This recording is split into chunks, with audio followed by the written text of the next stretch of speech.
Hello, welcome to another episode of the Project Purple podcast. I'm Dino Verrelli, founder and CEO of Project Purple. We have an exciting interview coming up with a very special guest after a few quick updates.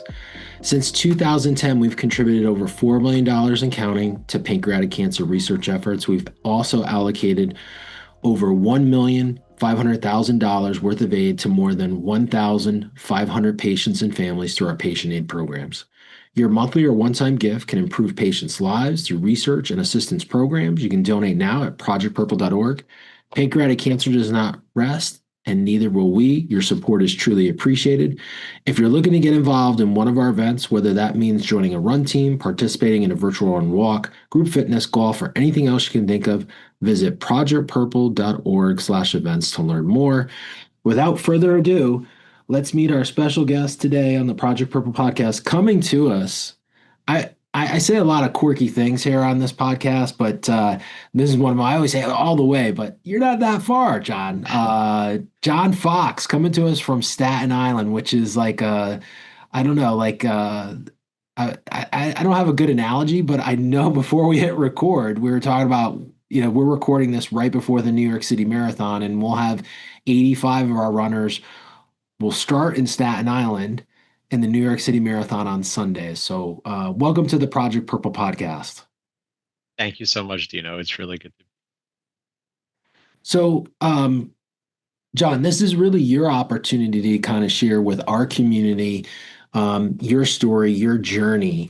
And I always kind of forewarn the guests, there's no topics that we don't go down, I guess. And we're not here to judge. It's here to kind of inspire people and share, what people go through. So with that, I'm going to hand the microphone and also the camera over to you to share your journey. And with that, the microphone is yours. I appreciate that. So, my journey, experience, whatever you want to call it, story is unique in many ways. Um, Ways that are both, I would say, positive and negative. Um, Honestly, for me, so much of my experience revolves around having had the Whipple procedure and the fallout from that. I know I've sort of been on this endless quest to meet other people who've had a Whipple. And obviously, I mean, it's not super common, but you can find other people more commonly who are at an, I would say, generally older age or an age more typical for pancreatic cancer. Um, it's been more challenging to find people who are on the younger side, like I am, although I found a few. Um, and I also know, even regardless of age, some people after a Whipple do quite well. I unfortunately have not. I've been doing a little bit better recently. But it's been a lot of ups and downs and a lot of setbacks and a lot of complications. Um, I say all this because I am very fortunate that my cancer was, well, well, long story. I actually had two cancers, but the pancreatic cancer was caught early because of the other cancer. That's why it was caught incidentally. Like, they found this mass on my pancreas. And so I was fortunate to have the pancreatic cancer when it was still stage 1, localized. There's no, obviously you never really know until the test of time, but there's no evidence that it's had spread, thank goodness. And it also was not one of the more aggressive types. So in that respect, I know I'm super fortunate. Um, but my quality of life afterwards has been very challenging. And so for me, I think that's the aspect of the cancer experience and the survivorship experience that I'm really passionate about, and I'm always trying to learn more about and connect with other people about, and also incidentally, I've become sort of, I would say, obsessed with learning about the GI system and the pancreas specifically. I love talking about the pancreas, reading about the pancreas, meeting pancreatologists and experts, and just picking their brains to try to get more insight, to try to improve my quality of life and maybe ultimately that of other people. John, how old are you? I'm 41. Okay. So this all transpired, when did all this start kind of percolating? Yeah, so I received my diagnoses in early 2022 when I was just before I turned, I was 37, just before I turned 38. The pancreatic cancer diagnosis might have been officially after I turned 38, maybe, or maybe, probably shortly before, actually. So I So was late just, 30s, yeah, which yeah, is young. That's young. very, yeah. And, I think it seems like had I not had the other cancer, that tumor would have just hung out for a while and then showed up maybe a decade or so later, um, and obviously would have been a much worse situation at that point. So yeah, um, so yeah, late 30s, early 20s. And you mentioned something here early, and I just want to, you said you had another cancer, and then the pancreatic cancer was found incidentally. Yeah, Let's talk about that. yeah. So what launched me into medical crisis was a diagnosis of testicular cancer, which, Wow. I mean, while not super common, is also not super rare. About one in every 250 men will get testicular Yeah. cancer at some point in their lifetime. And unfortunately for me, my subtype of testicular cancer, my tumor was predominantly something called embryonal carcinoma, which is the most aggressive subtype in terms of spread. And so I did, even though I got checked out, or I made an appointment to get checked out, as soon as I had some pain, any symptoms, it was, I had metastatic disease with that. So I had to do chemo and surgeries and the whole nine yards. And it was in the process of that imaging and that staging that they discovered this mess on my pancreas. And it was kind of funny because at first, very, very early on, it was kind of just assumed that that was just more mets from the Mets. testicular Yeah. cancer. Because why would anyone have more than one cancer, especially Yeah. a person in the late 30s who was otherwise very healthy, um, and no family history, genetic mutations, anything like that. However, very quickly, when you talk to anyone, even I noticed even any physician that has any experience in oncology, even parenthetically, you know, it's like unheard of for testicular cancer to spread to the pancreas. It's just like, no, it doesn't like to go there. So um, it was not long before it was kind of like, well, this mass is actually suspicious for something else. You should follow up. You should get a biopsy. Um, and that's how.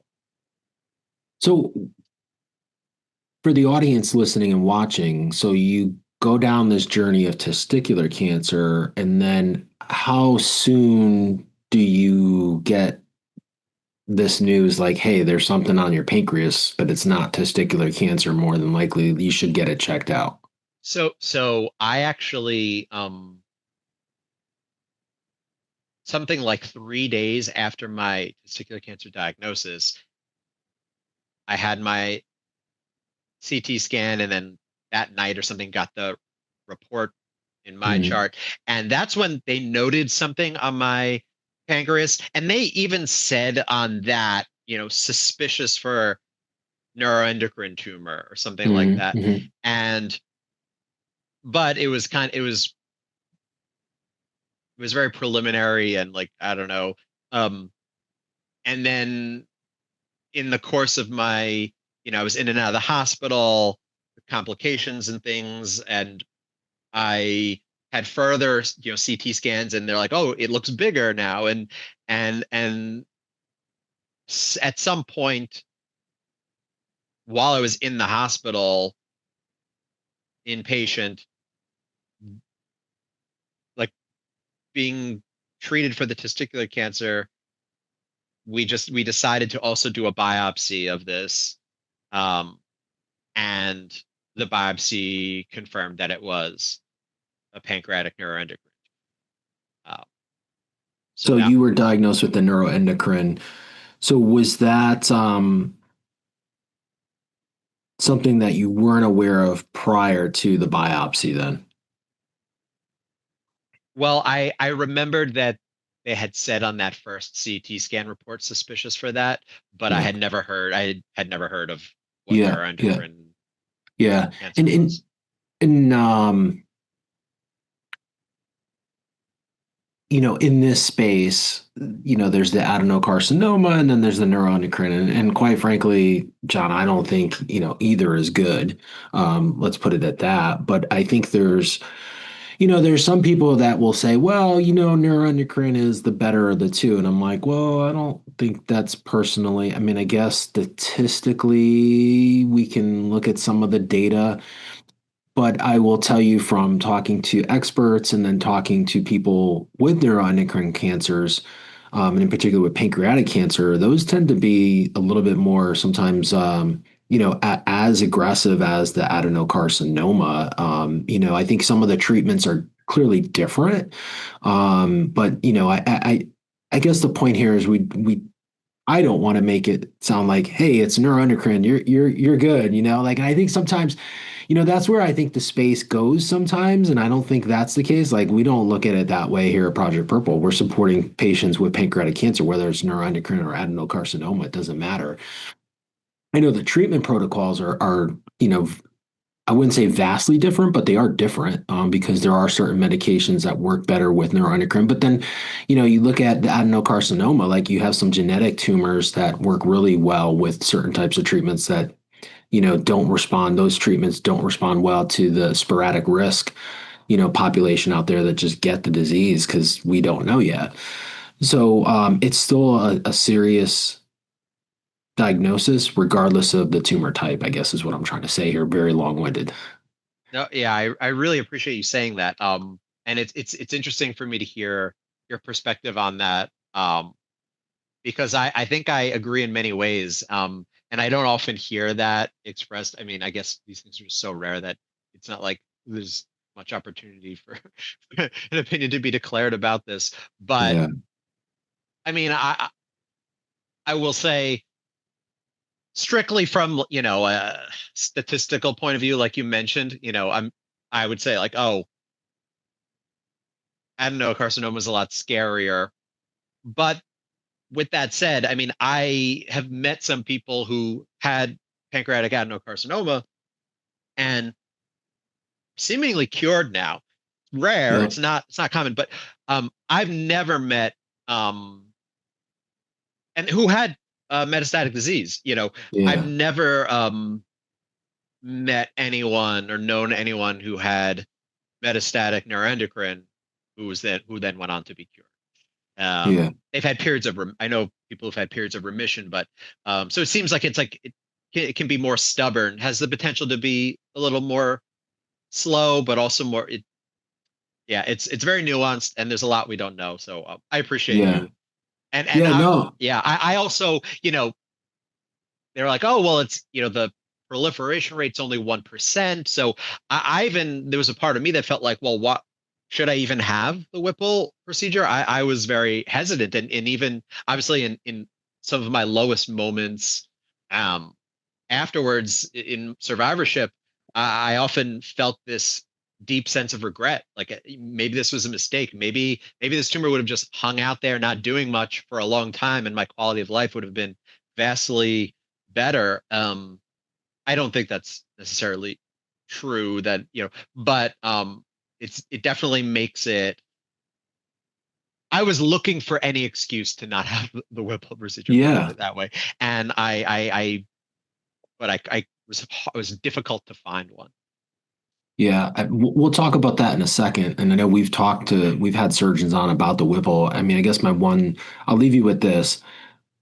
Steve Jobs had a neuroendocrine tumor, right? And Steve Jobs decided not to have surgery, and we know what the outcome was for Steve Jobs, right? So I think with that being said, um, one, we don't give medical advice on the podcast. We're just sharing, so full disclosure there. And I'm not trained in the medical field, but I've been doing this 15 years. And some doctors may disagree with what I'm about to say, but I think everybody is different. And outcomes, I just don't think there's enough data. There's enough data to say, like, hey, like, should you have surgery? Yes. But outcomes and how people, there's just not enough data on what we don't know why. Like, I've met many stage 4 metastatic disease people that never had surgery that had positive responses to chemotherapy and frontline treatment and have no evidence of disease, 10 years plus. And then you meet people who are, stage 1 and they have surgery and then they have a reoccurrence because the reoccurrence rate is, substantially high. I mean, it's 40, I think it's like in the 40s, 42%, I think was the last number that I saw. So, and then they have a reoccurrence and, frontline treatment just stops working, So like what does that say about the data, right? So I think everybody's different. And I think that's, to give us a shameless plug here on the podcast, I think we've had over 120, I think 125 survivors on the podcast in our duration here of 300 plus episodes. And, everybody's always like, I've never heard two diagnoses and two symptoms the same way. I mean, I think people share some things, but that's, I think, the biggest frustration with this space and this disease. And quite frankly, it just comes down, we just haven't done the work. Like the sciences haven't done enough work to get us the data and to get us to where we have positive outcomes for the majority of the people that are diagnosed with this. But that's why we're doing what we're doing, here at Project Purple to fund research and to bring stories to light. So um, hindsight's always 2022, so it's easy, I think, to go down those roads, John, and shoulda, coulda, woulda, but you did what you did at the time when you had the right information that you felt was necessary to make those decisions. So that's how I kind of would leave you with that. I want to talk about your Whipple because I know, and this is something that's come up. I mean, I mentioned we've had surgeons on the podcast and we've talked about the Whipple. For those that are maybe listening in for the first time, Whipple's no joke, man. It's anywhere from, I've heard 8 hours to 14 hours. It's probably one of the, I remember talking to one of big surgeon who does a lot of Whipple said, other than like open brain surgery when they're going in to like remove like a glioblastoma or something, like the Whipple is probably as complex or more complex as that surgery goes. And so when we look at, operations in the United States and throughout the world, the Whipple's probably one of the top 5 most complex surgeries just because of the anatomy of where the pancreas is, what the Whipple involves, even a robotic Whipple. Some people get the robotic Whipple done, but still, you're still going to have to marginalize a certain amount of tissue and organs and reconnect everything. And I think that's the biggest challenge. Now, I know I've been told, John, that which is kind of crazy. Like, so I've been in this 15 years and, they said, well,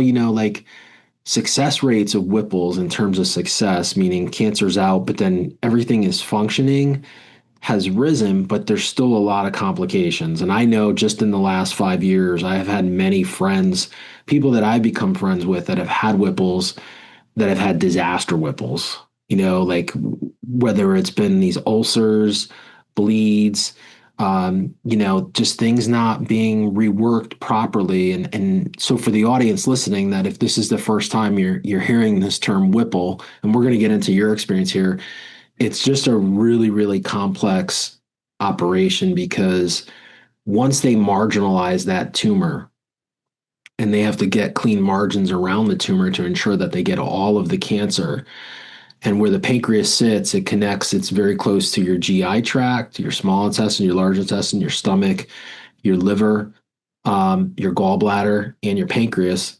Not to mention that, from an anatomy standpoint, I think I've been given the best analogy of a pancreas. It's like a sponge. And imagine not a scrub daddy, but one of those old sponges and cutting the sponge. It's so porous, right? Sponges are super porous and they're super, like, super, super thin when you cut one, right?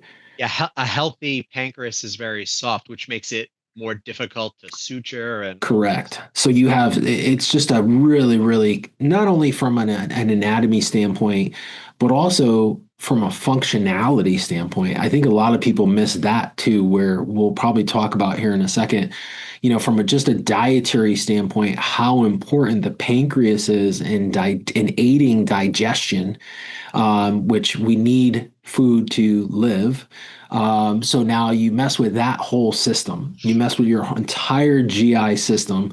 We rework the GI system, and now we cross our fingers that science has figured out the way to rewire everything, basically.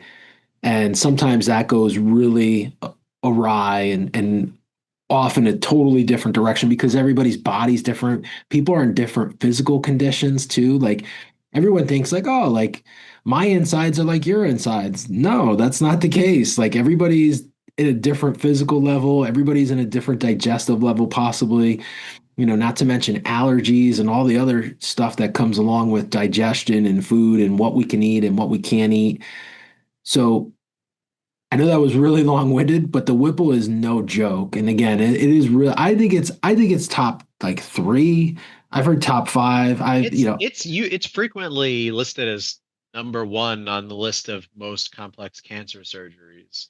Yeah, Um, cancer I regardless, but surgeries as a whole, yeah. like you talk to a lot of these surgeons, I get a really unique opportunity to talk to them. I'm always like, why did you go into the, GI cancer? And they're like, oh, the complexity of the Whipple is just really fascinating. Any You big know, ones that you talked to like Dr. Wolfgang or like those Johns Hopkins talk people? we've talked to all of them.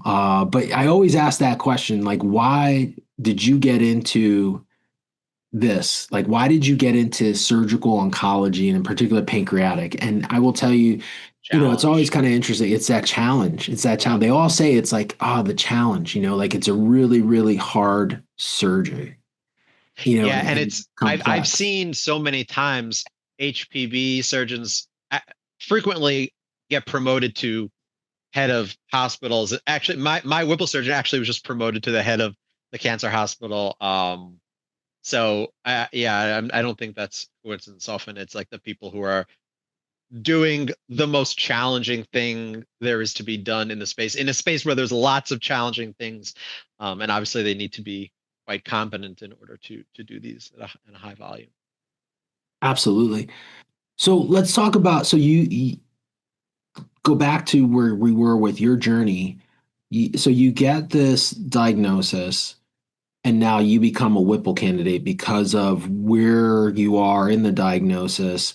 So do you wait or do you go into that or what happens? Because you still got this testicular thing that you're going through.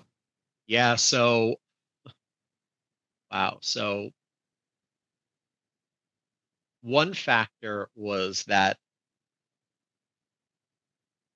I had a problem with waiting because I figured the longer, even though it was not necessarily urgent Yeah. on paper, I figured the longer that I wait, the more the chance that some tiny little cancer cells escape and are now right, like, and then I it spreads, or I get a later, years later, I'll get a recurrence, something like that. I figure the sooner we can get this thing out, the better the chance that that most feared scenario doesn't happen.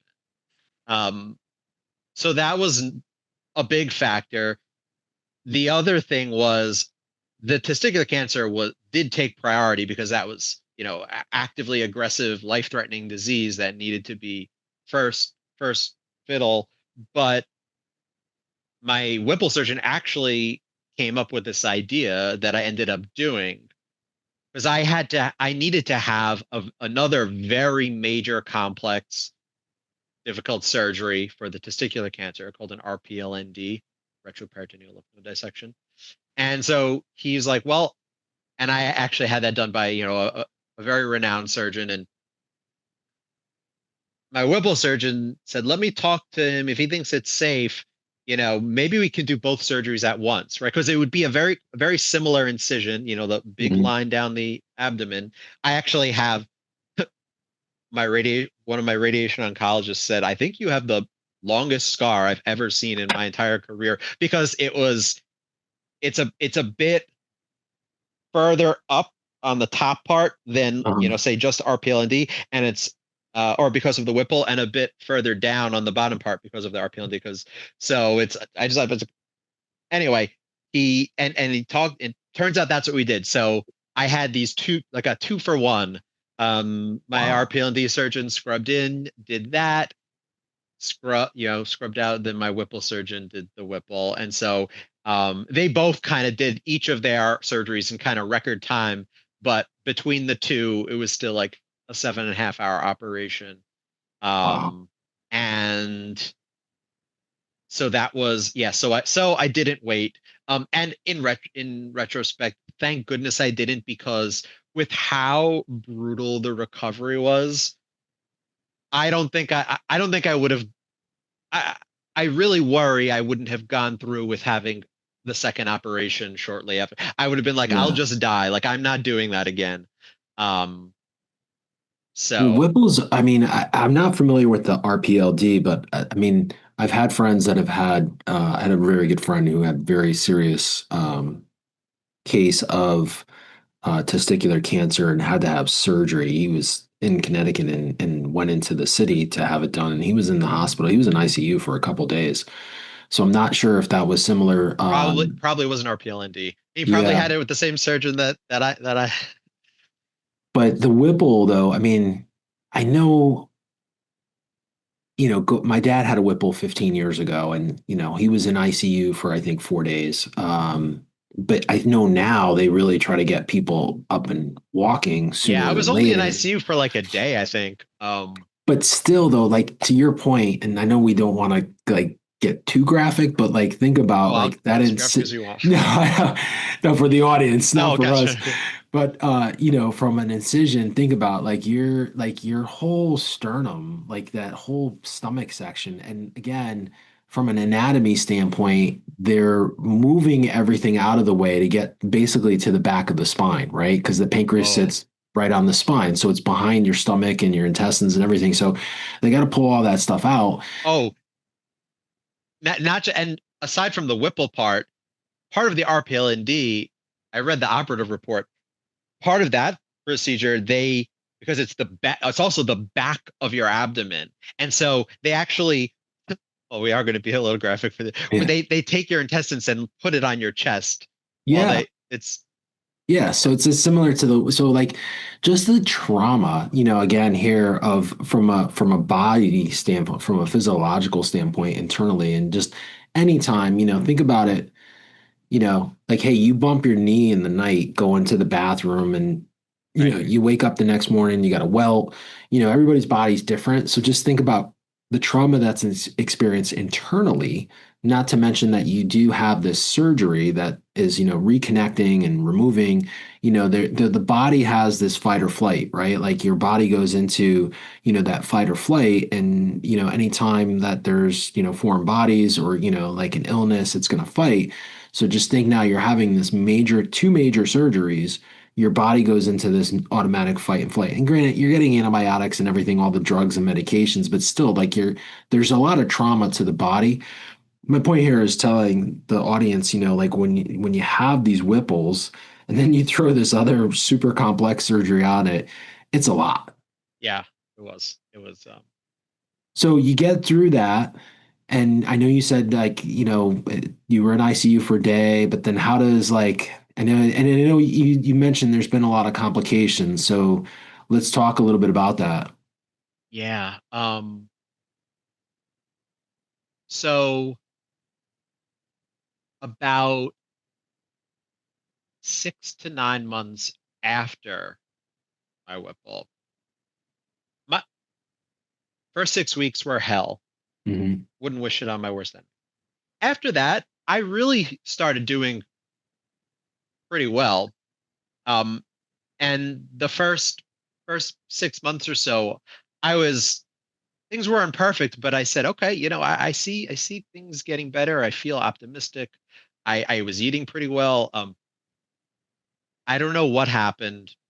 About 6 to 9 months afterwards, things took a bit of a downturn. I was getting a lot of abdominal pain and bloating and gas, and like, things were all, I don't know, things were not working right for whatever reason.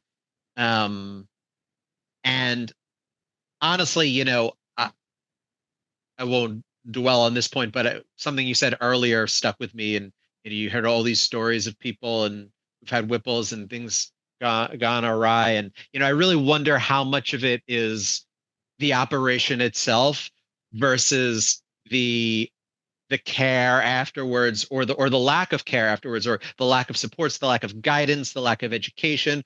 Maybe just to your other points, some of which we just don't know yet because Hmm. there's not a lot enough data on it. Um, I do kind of feel like I wasn't. I think my actual Whipple was done masterfully with a lot of skill, but I don't think I was given any kind of roadmap afterwards in terms of what to eat, how to take care of my body, how to um, live in a way to avoid developing these digestive complications. So anyway, long story short, there was just a lot of on and off discomfort and difficulty tolerating foods. But then it really culminated in um, at least two. I say at least because there are two that I went to the hospital for, and it was like confirmed via imaging and blood tests, but possibly a couple other 2 to 4 episodes of acute pancreatitis. Um, if anyone in the audience who's listening does not know what acute pancreatitis is, um, it's it's horrible. It's like it's all of a level um, equivalent to kind of like a mini Whipple, but it usually lasts for a few days or a week. It's severely painful. It can be life threatening. Um, Hmm. and The big problem in my case still is that we haven't been able to determine why it's happening. There are so many different causes of pancreatitis. All of mine have been ruled out. I don't drink alcohol. I don't have gallstones. There's a whole list, and we suspect is a little bit of a stricture because of the Whipple, but we have not been able to find one. We've done endoscopic ultrasound. We've done this something called the MRCP with secretin, which is this really Yeah. sensitive way of looking at the pancreatic duct. Everything looks normal. The only thing we haven't been able to do is ERCP. I've tried twice now to have an ERCP. Both times could not get in, which is common after a Whipple. The anatomy has just Yeah. been so, Everything's different. yeah. I've had these ERCPs attempted by some of the best advanced endoscopists in the world, right? Like this most recent time, actually, just this is one of the reasons why I had to cancel last time. I It was October 14th, just a couple weeks ago, and this guy, he's a legend. He's one of the best endoscopists on the planet. He couldn't get into my pancreatic duct. He couldn't find the opening. We're looking for like basically a 1 millimeter opening, and Yeah. anyway, so that's still a challenge. It's still a fear. It's still an unknown. Um, and of course, the more times you have acute pancreatitis, is the risk of progressing to chronic pancreatitis, which is an awful, awful condition. Very painful, very hard to manage and treat, irreversible. Um, so those are the main points underneath all that. Because I've had all these ongoing issues, it's affected me psychologically. I've developed irritable bowel syndrome. It's been your the ability to eat and digest it. It's been a chronic, um, extremely difficult um, experience. Oh, I'm so sorry to hear that, John. Do you think, or does anyone think like this is an onset of just the trauma, or like maybe dietary? So after the unsuccessful ERCP recently, we had a couple options. Option one was to do a more advanced, invasive, risky technique, which was to try to access the pancreatic duct through the stomach, like puncturing a Yeah, hole, guided by the US. We actually went the other way with the other option, which is we're going to hold off for now and see if it happens again or not, because um, there is it's not established in the medical literature, but there is this speculation that, if the creon dose isn't right, if there are these other things, maybe adding to inflammation, maybe too much fat in the diet, right? Like yeah. maybe these confluence of things could contribute to a pancreatitis episode. So I hope that's true because I've got my crayon dosage right now. I've got my diet, low fat and under control. And so if that was the case, fingers crossed, I won't have another episode, but we will see. I know so it's interesting. We've had people that have come on that have talked about Whipple attacks. So I wonder if this is like somewhat similar, or if you've heard of that. I've heard of it. I never, I will never had or experienced what people describe, but I kind of wonder it would make sense if when people talk about that, what they're really talking about is like a pancreatitis. Like, Yeah. Yeah, maybe not because like I would imagine these pancreatitis attacks like are prolonged, like they last for days, not minutes or hours. it varies. Usually that I would say days. Mine actually have usually only been a day. Yeah. Um, usually it's just like a 24-hour thing for me. Um, So fat. Now you mentioned creon, which I know we've talked about. So creon is this digestive enzyme for the audience watching and listening. It's not cheap. It's very expensive, but aids in that digestion process now that the pancreas is no longer functioning fully. And prior to surgery, that was not needed, but post surgery. So, have you also become a diabetic at all? I have not, which is really interesting, because there's clearly been a sort of a gradual decline in my exocrine function, but my blood sugar has been perfectly normal so far for whatever reason. Well, that's good. That's good. It I know a is. lot of people who go through the Whipple tend to become diabetic pretty quickly, for reasons because the pancreas is no longer, allowing the body to function in that capacity because it regulates the blood sugars. But that's good that that's not the case. Yeah, it almost makes me more suspicious that there is, even though we haven't been able to see it yet, like because we suspect that there may be a small stricture at my pancreatic duct. Yeah. It makes me more suspicious because maybe I do have enough pancreatic tissue producing things, but it's just not getting through the right way. Um, but but yeah. And John, in terms of chemotherapies,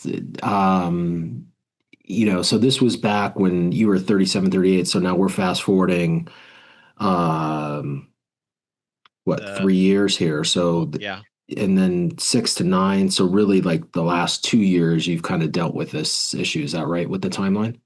yeah. Okay. And then in terms of chemotherapy or radiation, you mentioned radiation. So I assume radiation was done and then chemotherapy was any chemo treatment?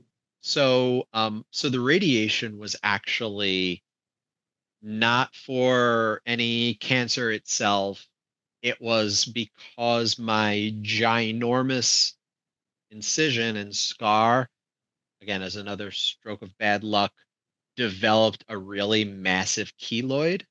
Oh, wow. And it was extremely, I mean, it was sort of grotesque, but I didn't even care about that aspect of it. It was uncomfortable. It was painful. Yeah. Um, and so I had to have that excised, and a very superficial amount of radiation was used to reduce the chance that it would recur. It recurred a little bit, but not nearly as bad as it had been. So that was the only radiation I had. For as far as chemotherapy goes, I had chemotherapy for my testicular cancer since it was Yeah. metastatic.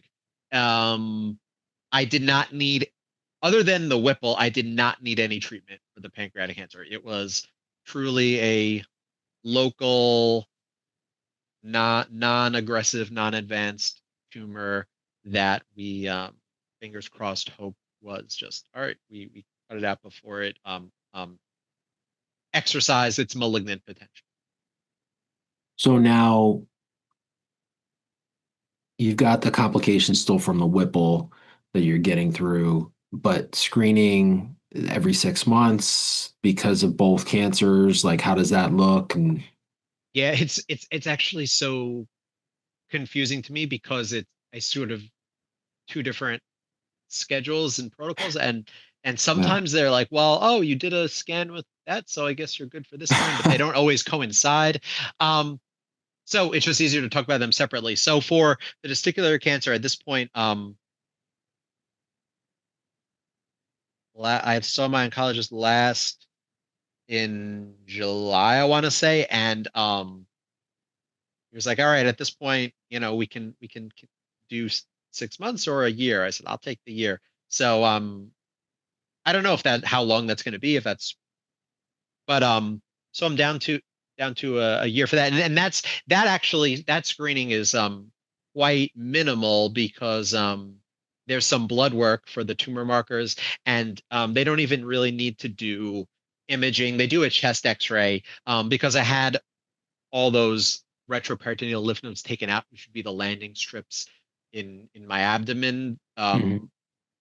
So if it was going to recur, it was most likely would be in my or chest. Um, so that's super easy. And then, for the neuroendocrine cancer, I think every different hospitals have different protocols.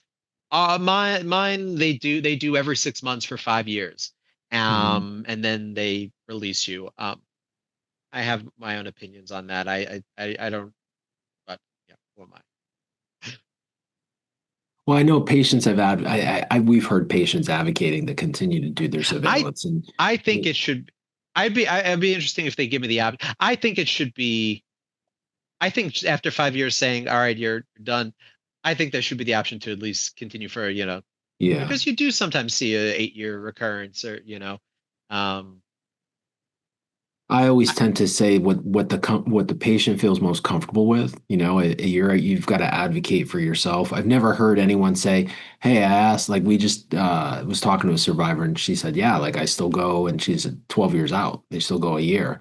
yeah, And I think at 10 years they were like, "No, you don't need to come anymore." And she's like, "No, I still want to come." And the doctor's like, "Okay, like we're not gonna, that's interesting. So like I think as long as you advocate for yourself, but this is where, we talk often here and on the podcast and just in general, like, just advocating for yourself is like something that people really have to do. As you mentioned before, like you became an expert in this field, right? And so firsthand, like nobody's going to say, "Hey, John, we've got this here," or, "Oh, yeah, you could still come after 5 years," but unless you ask, right? Like the standard is like after 5 years, you're good to go. But I think for patients, if you feel better going every year, then you should be able to go every year, regardless As of long the as time long frame. as insurance will pay for it, right? As long as Oh, they're comfortable.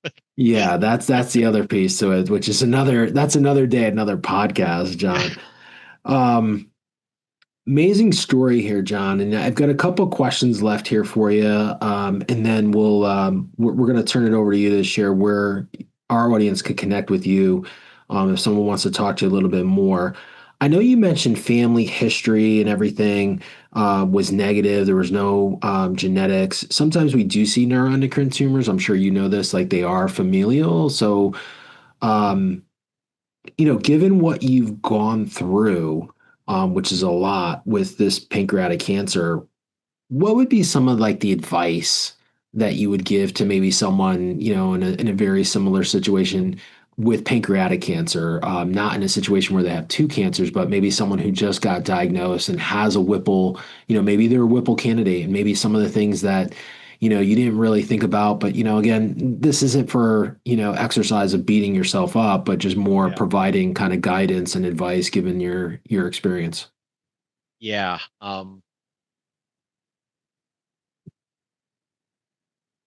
I would say a couple things that kind of go together all along the theme of after, let's say, going through a Whipple, like giving your or whatever treatment you go through, giving your body time and um, adopting a mindset that is really going to, and a perspective that's really going to benefit you in the long run. So what I mean is, number one, very understandably, after going through 6 months of treatment and hell, very understandably, you want to get back to normal life. I wanted to get back to work right away. Like, I was told for the Wibble like 3 month recovery. Well, I would have been able to go back to work 2 months. I was a school teacher at the time. I wanted to start the year with my class. I didn't want, you know, honestly, in retrospect, I shouldn't have gone back to work. For me personally, I know everyone's different, for probably at least a year. I should have taken a year to just learn my new normal, learn my body's new normal, process everything I'd been through, given my body time to heal. That would have been beneficial to me. Of course, I wanted to like, all right, I'm done. I want to get back to normal. That's what I feel like. If someone had told me and had sat me down, like, listen, I went through this. I understand why you feel this way, but take it or leave it. This is what I would recommend. That would be one thing. And then also from a diet perspective, very similar, right? Like I'm like, well, I just went through hell. I just went through, being nauseous on chemo and then having the Whipple like a week straight where I couldn't eat or drink anything, right? Like, and then like couldn't have had such a restrictive diet for the first several weeks, So it's like afterwards, like I want to have a cheeseburger, I want to have bacon, I want to have, all this, and it's like I understand, but it's not it's your body has been through a lot, like you need. And also like it didn't fully sink in for me at the time that like you lost a third of your pancreas, you lost all these, your gallbladder, your duodenum, you like your it's I feel like had I adopted a very healthy conservative diet, then there would have been a bunch of foods that I could still enjoy, maybe not as much as a cheeseburger and French fries and chicken fried steak or whatever, but there would still be foods I could enjoy and could enjoy well and safely, as opposed to, you know, eating the way, a 20-year-old with a completely normal anatomy is eating and can get away with. And, you're stressing a body that's already now lost a lot. And I think I caused more unnecessary damage to my gut and my body that then, I'm still healing from. And I think it just would have been better in so many ways to go really slow and cautiously. Um, that would be As I said before, too, hindsight's always 2020. So this exercise, not to beat yourself yeah. up. It's good. I always think like when you realize like, it's all, I have a very big growth mindset. So, to grow, you got to change things. And so it's when you realize that, I think it's important. But something you said earlier, which I think is just a point that I want to make,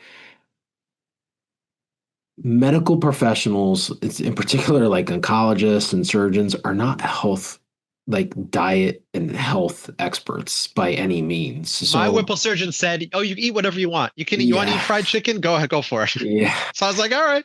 yeah. But I think that's again, hindsight being 2020 here, like, but like definitely seek out professional nutritional assistance, or don't take the advice of someone who's not an expert in that. And I think often we all And this is everybody, not just, this situation, John. We often put like these doctors on like pedestals, like, oh, he's a surgeon, he knows everything. No, he doesn't. He's really good at Right, pancreatic cancer surgery, and that's it. right, right, Like, draw the line. And same thing with medical oncologists, right? Like, they know chemotherapies, right? And they know how these treatments, well, some of them, work, and how the body's going to react, but they don't know nutrition. And having a Whipple is, as we've said, is just this major surgery that changes everything. And not only does your body, dealing with that trauma, but then also, like, it's learning how to eat again. For some people, the stomach, parts of the stomach gets removed. So now you have to like retrain everything. So it's almost like an infant, like when you have kids, or when you were a little kid, your mom and dad gave you like carrots for like a couple days, right. and everything was pureed, so it's kind of wild if you think about, like, maybe that's what we need to do, not that. I mean, we've talked about nutrition and we brought nutritionists on the podcast, maybe it's just like you got to like really think about that from like just a rudimentary standpoint. Like, you have to go back to the very basics. Um, but no one tells you that. That's the thing, A John, hundred as you percent. said, like, no one's having that conversation with you. And to your point, your surgeon's like, yeah, fried chicken. Like, Yeah. yeah, dude, that don't work. It's no one tells you it. And then also, I mean, again, I try to be I try to always find the silver lining in things. Most people, we as a luxury when you're young, you never have the opportunity or the need to really learn Correct. nutrition and how to, so in addition to no one telling it to me, wouldn't have even known where to start. Right. Like Yeah, it was because of this journey that I actually have learned a lot about like what healthy eating looks like. And like, all right, what should be on your plate? Do you have a balance of protein, healthy carbohydrate, and vegetables? And like, how do you like what actually is in food? Like, does this food contain a lot of fat? Is this going to be hard for my pancreas to sugars, handle? Is this, yeah, like carbs, like it's proteins. Yeah, like what's and yeah, but John, again, I hate, hindsight's 2020, right? And I hate going through those exercises, but like, you're a teacher, right? You were in the schools, like, we don't teach these things, right? no, Like, yeah, exactly. no one. It's the same thing with money, right? You Right. don't go to, there's nowhere from K through 12 that they teach you the value of money. Like, you do math, Yeah. but they don't teach you the value of like real intrinsic money, like what the value, core value is, And and then you how to. wake up and you're 45 years old or 50 years old and you're like, oh my gosh, if I had just done this, I would have saved Correct. a bundle. Correct, right? Like, no one teach, there's no core. So it's like the same thing, like diet and nutrition and finances is like lost in our education system. Yeah. So that's like, are we going to change that? Probably not. But you know what? I think podcasts like this, like sharing that advice and telling people like, hey, like, really take this serious, find an expert, read a book, go online. There's plenty of value resources that talk about the benefits of certain nutrition when you go through these types of surgeries, is really impactful, and can be a big difference. My last question for you here, and this is a loaded question, and one that we ask all our guests. So there's no right or wrong to this. It's just your answer, and that's what's most important here. And then we're going to share where our audience can connect with you. How do you define pancreatic cancer, given your experience, what you went through? What's your definition of it? I love this question. Um, my definition is probably in line with the medical terminology, which is any cancer that originates in the pancreas.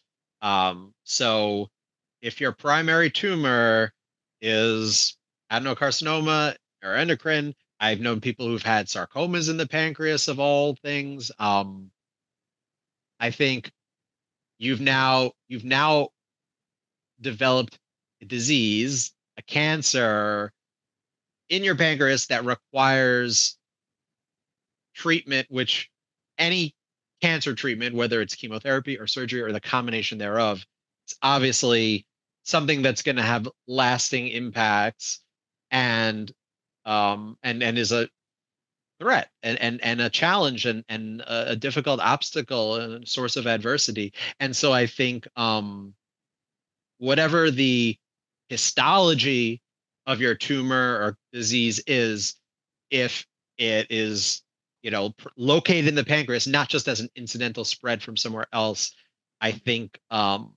that is a cancer of the pancreas and subject you to things like thinking about a Whipple or any other kinds of um, treatments that are often.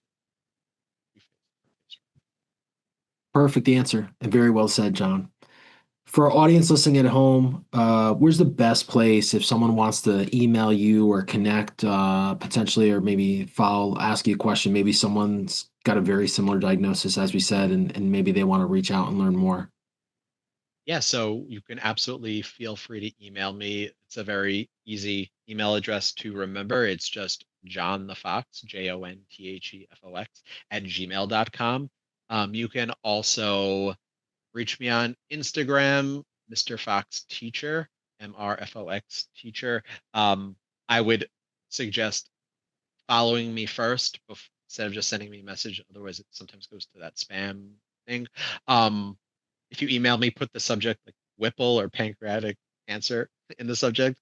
And please email me, get in touch with me if you need advice, you just want to talk to someone who's been through something, and especially if you're a young person who's had a Whipple, and especially if you've had pancreatitis, and especially if you've developed unexplained pancreatitis after a Whipple, or if you have EPI, exocrine, pancreatic insufficiency after Whipple. These are all issues that I deal with and I'm constantly trying to learn and contend with. And so talking to other people who have experience with that always gives me a lot of fulfillment and happy to just share. Awesome. John, thank you so much for being a guest on the Project Purple podcast. It's been an honor to share your story. Oh, thank you so much for having me, and thank you so much for doing what you do. Thank you for listening to another episode of the Project Purple podcast. If you liked today's episode, feel free to share this episode and make sure to subscribe to our YouTube channel and follow us wherever you listen to podcasts. That's a wrap of another episode of the Project Purple podcast. Till next time, please be safe and thanks for listening.